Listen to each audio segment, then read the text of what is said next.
오늘은 잠언서 10장 말씀 통해서 지혜롭고 의로운 자의 삶의 특징이라는 제목으로 같이 이제 은혜 나누겠습니다. 잠언서는 1장 7절까지 또 1장 8절서부터 9장까지 또 10장서부터 31장까지 크게 세 단락으로 나눌 수 있습니다.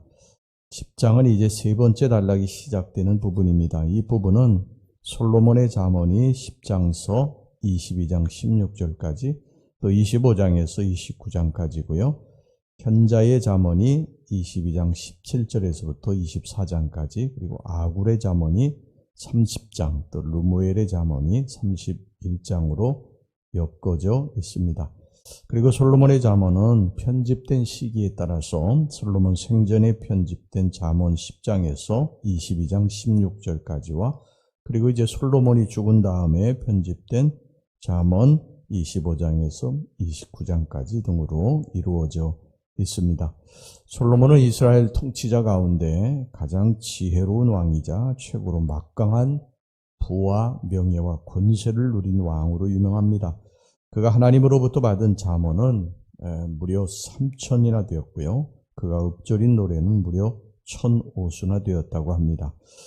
열왕기상 4장 32절에 보면 그가 잠언 3,000가지를 말하였고 그의 노래는 1,005편이며 그렇게 말씀을 하고 있습니다. 그만큼 솔로몬은 지혜와 그리고 문학적인 소양이 아주 뛰어난 사람이었습니다. 오늘 여기 본장에는요, 지혜로운 자와 미련한 자, 그리고 의로운 인생과 악한 인생을 각각 비교해서 이 뚜렷이 대조되는 두 부류의 인물들의 삶의 형태와 그 결국을 소개함으로써 오늘 이 잠언서 10장을 읽는 모든 사람들에게 과연 어떤 사람이 되어야지 마땅한가 여기에 대해서 이제 가르치고 있는데요. 자, 그러면 솔로몬이 가르치고 있는 여러 교훈적 잠언을 통해서 과연 이 하나님의 백성들이 죄악과 부패가 만연한 이 세상에서 어떤 삶의 자세를 가지고 살아야 될 것인가 하는 것을 이제 같이 살펴보도록 하겠습니다. 첫째, 지혜롭고 의로운 자는 부지런한 자다. 게으른 자가 아니고 부지런한 자다. 그래서 성경이 말씀하고 있습니다. 4절 말씀 보겠습니다. 손을 게으르게 놀리는 자는 가난하게 되고 손이 부지런한 자는 부하게 되느니라.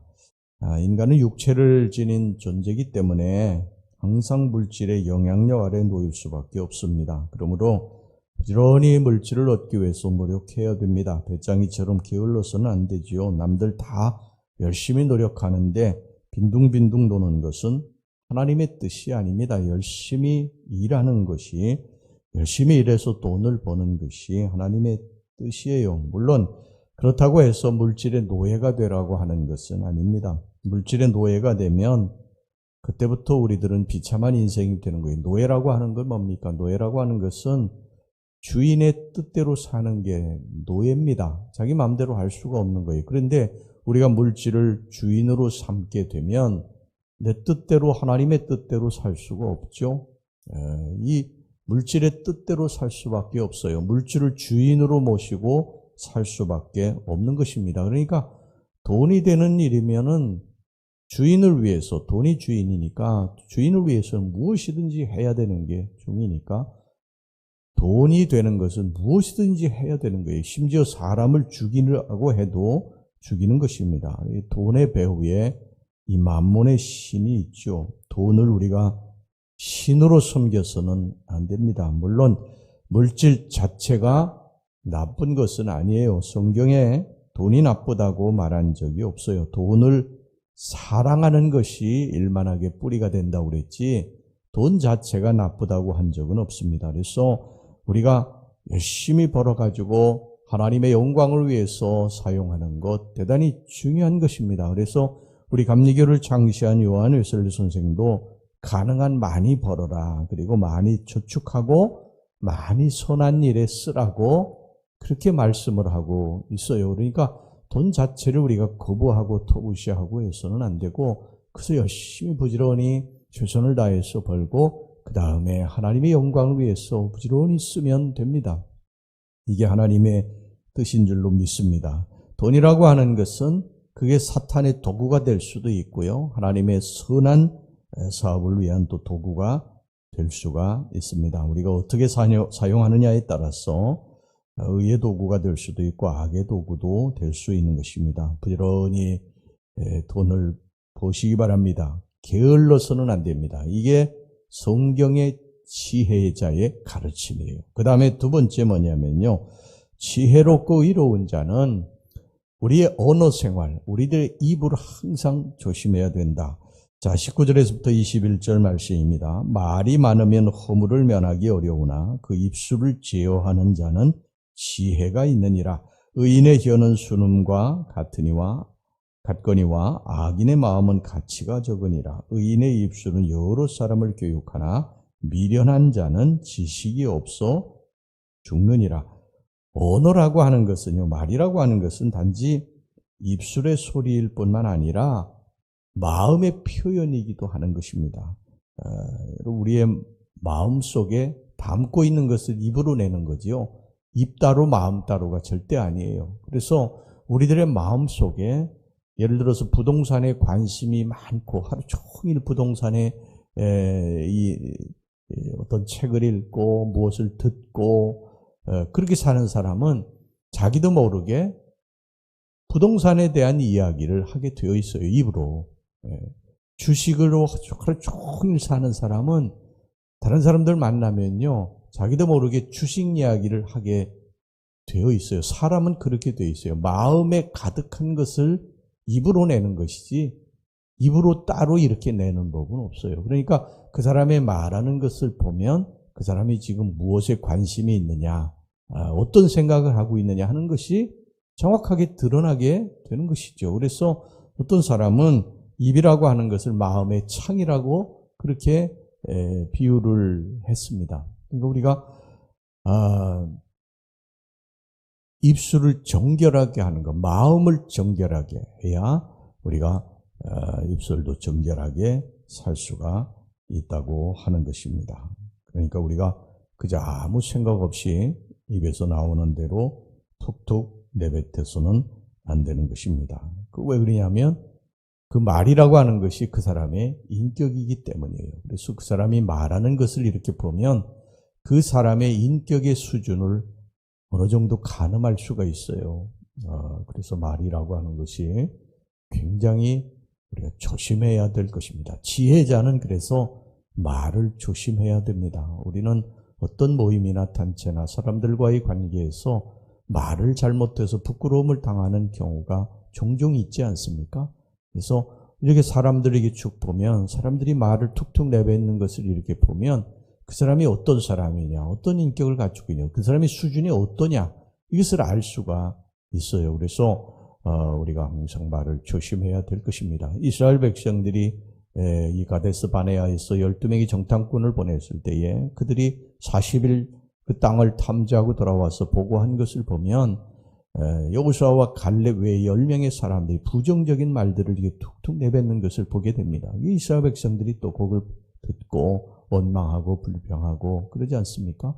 우리가 항상 부정적인 말을 하고 남을 비판하고 또 남을 욕하고 또 안 된다고 하고 힘들다고 하고 죽겠다고 하고 이런 말을 자꾸 우리들의 입술로 내뱉게 되면 우리의 인생이 그렇게 흘러가게 된다는 것입니다. 그래서 우리 말하는 것을 하나님이 들으시기 때문이지 않습니까? 성경에 하나님이 이스라엘 백성들 10명의 정탐꾼과 그 10명의 정탐꾼에게 동조하고 다 죽었다고 했던 이스라엘 백성들이 뭐라고 합니까? 내 귀에 들린 그대로 내가 행할 것이라고 말씀을 하고 있잖아요. 그래서 하나님의 귀에 뭐가 들렸습니까? 우리는 이제 다 죽었다. 우리는 광야에서 다 죽었다. 가나안 땅에 우린 들어갈 수 없다. 그 말이 하나님께 들려서 그들 못 들어가지 않습니까? 근데 여호수아와 갈렙 우리는 그 땅에 들어갈 수 있다. 하나님이 우리와 함께 하시기 때문에 그들은 우리의 밥이다. 그 말이 하나님께 들렸고 그 말대로 젖과 꿀이라는 가나안 땅에 들어간 줄로 믿습니다. 지금도 우리는 마찬가지. 지금도 우리들의 입을 조심해야 될 것은 지혜자는 항상 입을 조심하는데 그 이유는 뭐냐면 우리의 말한 대로 하나님이 행하시기 때문이다. 그래서 우리 항상 입술을 조심하고 제어하고 늘 하나님 앞에 기도해야 될 걸 하나님 제 입술에 파수꾼을 세워주시고 하나님의 영광스러운 입술의 도구가 되게 해주시옵소서. 그렇게 기도해야 될 줄로 믿습니다. 그 다음에 세 번째 마지막으로 지혜롭고 의로운 자는요, 하나님께서 붙잡아 주시기 때문에 그 행복이 영원하다는 거예요. 27절에서부터 29절 말씀입니다. 여호와를 경외하면 장수하느니라. 그러나 악인의 수명은 짧아지느니라. 의인의 소망은 즐거움을 이루어도 악인의 소망은 끊어지느니라. 여호와의 도가 정직한 자에게는 산성이요 행악하는 자에게는 멸망이니라. 사람들은 이 세상에서 이 어떤 불의한 방법으로라도요, 행복을 취하려고 노력을 하지 않습니까? 물론 이 세상은 이제 불의하고 사악한 방법으로 살아갈 수 있는 좋은 조건을 갖추고 있어요. 그래서 악인들이 경건한 자들보다도 더욱 멋있고 행복하게 살아가는 것만 같습니다. 하지만 성경은 이들의 행복이라고 하는 것이 오래가지 않는다고 분명히 말씀을 하고 있습니다. 불의하고 부패한 방법으로 얻은 행복은 그냥 잠시의 그러한 낙을 줄 뿐이지요. 그것이 아주 짧은 순간에 불과하다는 것입니다. 불의를 통해서 얻은 행복이라고 하는 것은 하나님이 인정하시지 않고 후원하시지 않기 때문에 그 이면에는 늘 불안함과 두려움과 불안이 있어요. 그래서 죄지은 사람들은 늘 마음속에 불안이 있어요. 어떤 불안이 있느냐면 내가 이 어떤 행복이 내가 지금 누리고 있는 이런 것들이 혹시 깨지지 않을까, 이런 마음속에 두려움이 있는데 그 두려움이 어느 순간에 임하게 된다는 것입니다. 24절 말씀 보세요. 굉장히 무서운 말씀이 여기 기록이 되어 있는데요. 악인에게는 그의 두려워하는 것이 임하거니와, 내가 이러다가 잘못되는 거 아닐까? 내가 하나님과 멀어져서 이렇게 악을 행하고 살아가는데 하나님이 나를 치시는 것은 아닐까? 나에게 징계를 내리시는 것은 아닐까? 이런 두려워하는 마음이 있는데 그 두려워하는 것이 임한다는 거예요. 그런데 여기 보면 의인은 그 원하는 것이 이루어지느니라. 하나님 앞에 간절한 소원을 두고 기도하고 하나님을 사랑하고 하나님을 붙들고 살아가는 사람에게는 그 마음에 소원하는 것이, 기도하는 것이 이루어진다는 것입니다. 무서운 말씀 아닙니까? 우리의 복은 우리가 정직하게 땀 흘려 하나님이 축복하시는 행복이 되어야 될 줄로 믿습니다. 그래야 그 복이 영원하고 우리의 진정한 행복이 되는 것입니다. 이 세상에는 악과 선이 공존해요.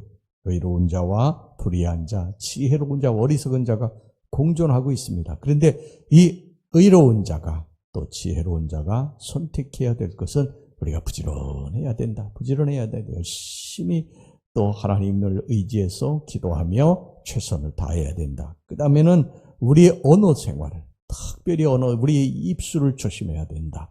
이 입술로 인해서 우리들이 살기도 하고 죽기도 한다.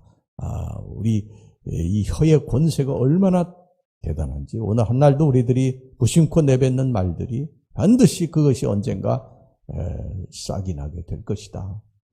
그리고 열매를 맺히게 될 것이다. 그래서 항상 기억하고 우리들의 은혜 생활 조심해야 될 것이고요. 그 다음에 행복의 근원이 하나님께 있다고 하는 것을 의지하시고 오직 하나님을 의지하고 기쁘시게 살아가는 저와 여러분들이 되시기를 주의 이름으로 축원합니다. 기도하겠습니다. 하나님 아버지, 우리 지혜자가 어떤 삶의 자세를 가지고 살아가야 될 것인가? 우리 주님이 첫 번째 부지런해야 된다고, 게을르지 말아야 된다고 말씀하고 있습니다.